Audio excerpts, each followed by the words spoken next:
بسم اللہ الرحمن الرحیم۔ السلام علیکم ورحمۃ اللہ وبرکاتہ۔ میں ہوں سید عاشق حسین اور آپ دیکھ رہے ہیں اسلامک نالج۔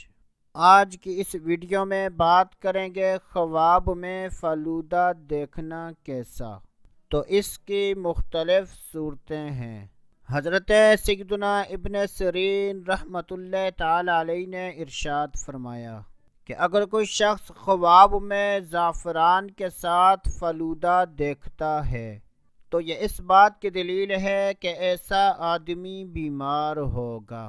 اگر کوئی شخص خواب میں دیکھے کہ اس نے فالودہ منہ میں رکھا ہے تو یہ اس بات کی دلیل ہے کہ وہ آدمی جو بھی بات کرے گا اچھی بات کرے گا۔ اگر کوئی شخص خواب میں دیکھے کہ اس نے فالودے کا لقمہ کسی کے منہ میں ڈالا ہے تو یہ اس بات کی دلیل ہے مدد کرے گا۔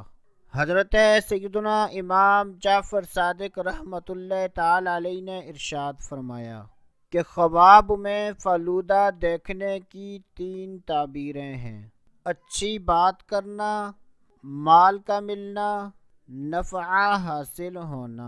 اللہ عز و جل سے دعا ہے کہ اللہ عز و جل ہمیں اچھے خواب دیکھنے، برے خوابوں سے بچنے کی توفیق عطا فرمائے۔ تو دوستو ابھی کے لیے اتنا ہی، اگلی ویڈیو تک اجازت، اللہ حافظ۔